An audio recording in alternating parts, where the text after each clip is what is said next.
ఇంకొక కోణం ఉంది. భక్తి కలిగిన వాడికి ఉండే ఇంకొక లక్షణం ఏంటంటే తన కుటుంబ బాధ్యతల విషయంలో ఎప్పుడూ నిర్లక్ష్యం వహించకూడదు. తన ఇంటి వారి విషయం జాగ్రత్త వహించాలి. 1 తిమోతి పత్రిక 5వ అధ్యాయము 8వ వచనం, 5:8. ఎవడైనను స్వకీయులను విశేషముగా తన ఇంటి వారిని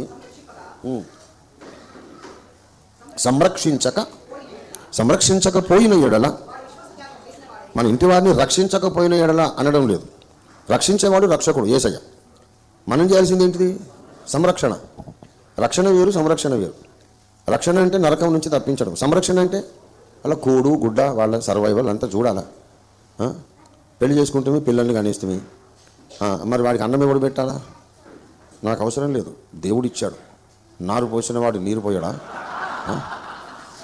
దేవుడు చూసుకుంటాడు. నాకు అది అవసరం లేదు. కనడం వరకే నా పని, తర్వాత రోడ్డు మీద పడేస్తా. వాడు ఎట్లైనా బ్రతికని అంటే వాడు ఏం తయారవుతాడు? డెఫినెట్గా దొంగ తయారవుతాడు. కన్నవాడిని నువ్వు సంరక్షించి సరిగా పెంచకపోతే వాడు ఏమవుతాడు? దొంగ తయారవుతాడు. ఒక మేక పుట్టిన తర్వాత దాన్ని గాలికి వదిలేస్తే మేకనే ఉంటుంది అంతే. కోడి పిల్ల గాలికి వదిలేయండి, కొన్నాళ్ళైనా అది కోడే, కానీ ఇది మంచి కోడా చెడ్డ కోడా అనేది ఉండదు. మంచి మేక చెడ్డ మేక ఉండదు. ఏ జంతువైనా, లేక దూడలు, కోడె దూడలు, గొర్రెలు, మేకలు, కుక్కలు ఏవైనా సరే పిల్లలు పుడతాయి, వాటిని గాలికి వదిలేయండి. అక్కడ మొరాలిటీ, నైతిక ఇష్యూ, నైతిక విలువలు అనేవి ఆ జంతువులకు ఉండవు. మంచి కుక్కలు చెడ్డ కుక్కలు ఏముంటాయి? కుక్కలే. మంచి గొర్రెలు, మంచి ఎడ్లు, మంచి బర్రెలు, చెడ్డ బర్రెలు ఇవి ఏ ఉండవు అట్లా. కానీ మనిషిని అలా గాలికి వదిలేస్తే వాడు డెఫినెట్గా వాడు చెడ్డ మనిషిగా తయారవుతాడు. వాడికి ఆకలేస్తుంది, ఎంతసేపు ఆకలి తట్టుకుంటాడు? ఎంతసేపు ఓర్చుకుంటాడు? చూసి ఏ బేకరీలోనో ఏ బ్రెడ్డో ఎత్తుకుపోయి తింటాడు.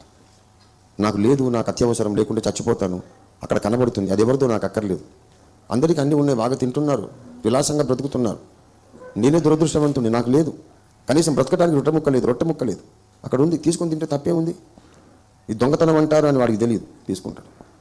ఆ తర్వాత ఇంకోటి జేబు మీద దృష్టి పడుతుంది. డబ్బు నాకు లేదు, వాడి దగ్గర ఉంది, అంతలావు హిప్ పాకెట్లో మంచి డబ్బులు కొట్టేస్తాడు. పుట్టిన బిడ్డలను అలా గాలికి వదిలేస్తే వాడు నేరస్తులు అవుతారు, సంఘ విద్రోహ శక్తులు అవుతారు.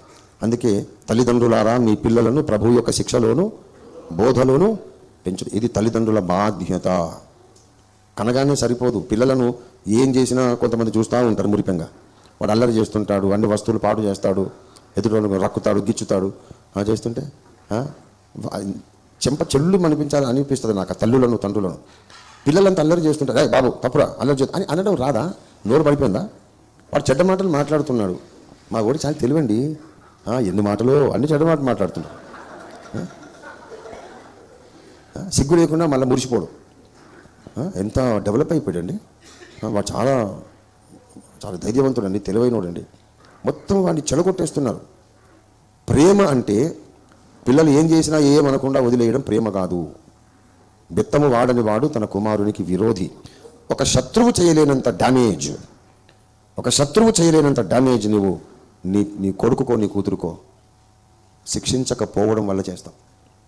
వాడిని దండించకపోవడం వలన ఒక శత్రువు కూడా చేయలేనంత నష్టం వాడికి నువ్వు చేస్తున్నావు.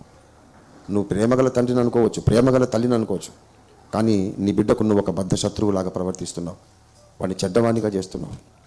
కనుక మన బాధ్యత ఏంటి? సొంత ఇంటి వారిని సంరక్షించాలి. వాడి కూడు గుడ్డ సంపాదించి ఇవ్వడమే కాదు, వాడికి నీతి మార్గము నేర్పించాలి, నైతిక విలువలు, దేవుని గూర్చిన జ్ఞానంలో పెంచాలి, ప్రభు యొక్క శిక్షలోను బోధలో దేవునికి స్తోత్రం వాడిని పెంచాలి. చిన్నప్పటి నుంచి వాడిని మనం ఏసై బిడ్డలం రా, అలా చెయ్యొద్దు, తప్పు. ఒకసారి ఒక కుమారుడు, చిన్న బాబు, వాడు చాలా అల్లరి చేస్తున్నాడు. వాడు కొట్టినా సరే ఏం చేస్తావు? నువ్వు కొడతావు అంతే కదా, కొట్టు, నేను ఇట్లా చేస్తాను అట్లే కొట్టు, అంత మొండి. వాడు అమ్మ నాన్నను అడిగాను, ఏంటయా నువ్వు బాబును లైన్లో పెట్టవా అని అంటే చెప్పామన్నా. వాడు వినడు, ఏం చేయాలి, మాకు ఎట్లా పుట్టాడు వీడు మాకు తెలియదు అసలు, ఇట్లాంటి వాడు ఎందుకు పుట్టాడు మాకు అని బాధపడ్డా. నేను దేవుణ్ణి అడిగాను, వానికి ఏం చేయాలా? ఇట్లా అల్లరి చేస్తే యేసయ్య నరకంలో పడేస్తాడు అని చెప్తే వాడికి దేవుని మీద ద్వేషం వచ్చేస్తుంది. అంటే నేను మామూలు ఆట ఆడుకుంటే నా సహజంగా నా ప్రవర్తన ఏదో నేను ప్రవర్తించుకుంటే నా నడక నా మాట తీరు నేను ఏదో నా బతుకు నేను బతికితే ఆయన నన్ను నరకంలో పడేస్తాడా? ఆయన ఏం దేవుడు అండి? నాకు అవసరం లేదు దేవుడు అని వాడు ద్వేషం పెంచుకోవచ్చు. వాడిని తీసుకెళ్ళి సువార్త చెప్పా, బాబు నువ్వే కాదు నేను చెడ్డోడే, మనందరం చెడ్డోళ్ళమే. నువ్వు ఒక్కడే చెడ్డోడు కాదు, మనందరం చెడ్డోళ్ళమే. మనం నరకంలో పడకుండా ఆ దేవుడే మనిషి అయి పుట్టి మన కొరకు చచ్చిపోయి లేచాడు. ఈ మాట విన్నావా? విన్నాను అంకుల్. అప్పుడు అంటే నా యవ్వన ప్రాయంలో ఇది అంకుల్ అన్నాడు వాడు. విన్నాను అంకుల్. ఎక్కడ విన్నామంటే పాస్టర్ గారు చెప్పారు. యేసయ్య మన కొరకు చనిపోయి లేచాడు, దెబ్బలు తిన్నాడు, రక్తం కార్చాడు. అవునవునవును విన్నాను. మరి అంత గాయాలు పొంది మన కొరకు బాధపడ్డ యేసయ్యను మనం మళ్ళీ ఏడిపించడం న్యాయమా, మంచిదా అంటే అయ్యో అసలు ఏడిపించొద్దు అని అన్నాడు. మరి నువ్వు ఇలాగే అల్లరి చేస్తూ ఉంటే యేసయ్య ఏడుస్తాడు. నిన్నేం కొట్టడు తిట్టడు నాశనం చేయడు, కానీ దుఃఖపడతాడు. బాబు ఆల్రెడీ అన్ని బాధలు పడ్డ యేసయ్య మళ్ళీ నువ్వు బాధ పెడతావా, ఏడిపిస్తావా, మంచిదా అంటే వాడి కళ్ళల్లో నీళ్ళు, వాడి కళ్ళల్లో నీళ్ళు. యేసయ్య ఏడుస్తాడా? వద్దు, నేను ఏడిపియను యేసయ్య, నేను ఏడిపియాను అంకుల్. నాకు తెలియదు యేసయ్య ఏడుస్తాడని, నాకు తెలియదు. ఆల్రెడీ అన్ని కష్టాలు పడ్డాడు, మళ్ళీ నేను కష్టపెడతానా? వద్దు. ఆ రోజు నుంచి వాడు కొత్త మనిషి అయిపోయాడు. వాళ్ళ అమ్మంటది, అన్న నువ్వు ఏ మంత్రం పెట్టామని పక్కకు తీసుకుపోయావు. అదేంటో అరే, ఎవరికి ఎలా సువార్త చెప్పాలో తెలుసుకోవాలి. దేవుడిచ్చే జ్ఞానముతో పరిశుద్ధాత్మ సహాయముతో మన పిల్లలను మంచి దారిలో పెట్టాల్సిన అవసరం ఉంది. ఆ బాధ్యత మనది. ప్రభువు యొక్క శిక్షలో బోధలో వాళ్ళని పెంచాలి. ఇంకోటి వాళ్ళ అన్నపానాలు, వాళ్ళ వస్త్రాలు, వాళ్ళకుండే అవసరాలు కూడా తీర్చాలి. తీర్చాలంటే మనం ఏం చేయాలి? ఉద్యోగమైనా చేయాలి, ఉద్యోగమైనా చేయాలి, లేకపోతే వ్యాపారమైనా చేయాలి, ఏదో ఒకటి చేయాలి. ఏదో ఒకటి చేసి ఇంత రొట్టె ముక్క సంపాదించాలి. ఇప్పుడు నేనేం చెప్తున్నా, ఇలాగ సొంత ఇంటి వారిని సంరక్షించకపోతే వాడు అవిశ్వాసి కంటే చెడ్డోడని ఉంది ఇక్కడ. Is verse than an unbeliever, verse than a non Christian.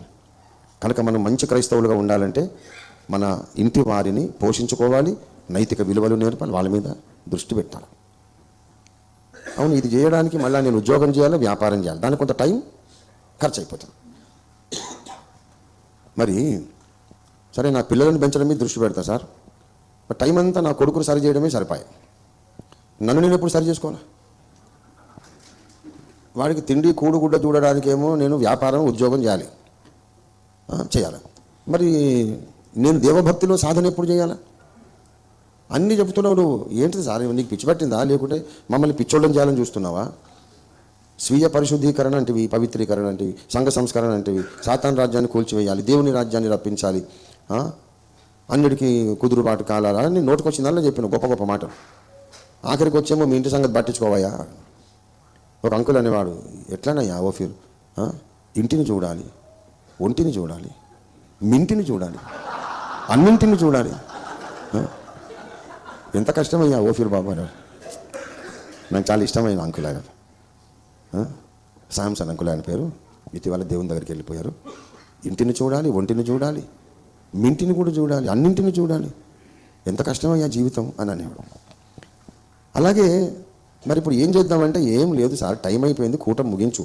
ఇక నువ్వు చెప్పింది చాలే నీ తెలివి. అసలు సాధ్యము కానటువంటి విషయాలన్నీ చెప్పి ఏంద్రా బతకనేసి మీరు బోధకులు. ఎప్పటికయ్యేది ప్రస్తుతమో అప్పటికి ఆ మాటలాడి, ఏ రోటికాడ ఆ పాట పాడి, ఎప్పుడు ఏది గుర్తొస్తే ఆ ప్రసంగం చేసి నడిపించుకుంటున్నారు మీరు. అసలు క్లారిటీ ఏందా ఇవ్వ? అసలు నేను నా పిల్లలను పెంచాలన్నా, దాని కొరకు వ్యాపారం ఉద్యోగం చేసుకోవాలన్నా, లేకపోతే వాళ్ళని ఎటన్న భోజనం గాలికి వదిలేసి నా భక్తి నేను చూసుకోవాలన్నా? అదో ఇదో చెప్పు. అది ఇది రెండు చేయమంటే ఎట్లా సాధ్యము?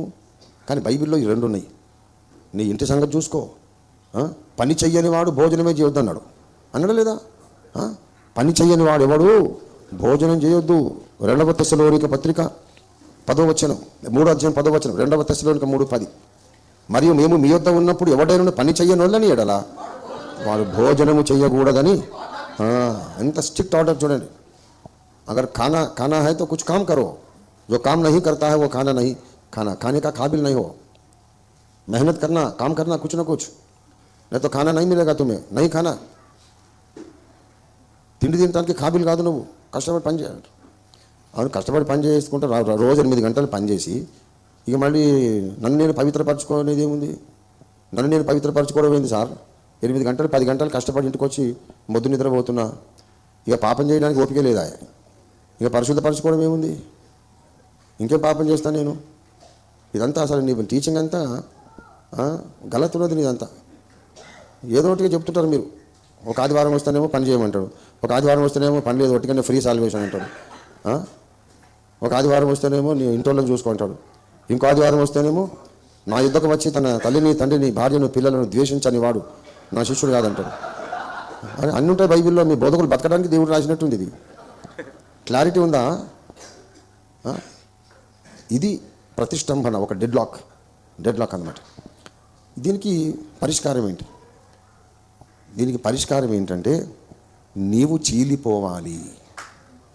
నీవు రెండుగా చీలిపోవాలి. నీవు చీలిపోవాలంటే నీ శరీరం కాదు, నీ మనస్సు రెండుగా చీలిపోవాలి.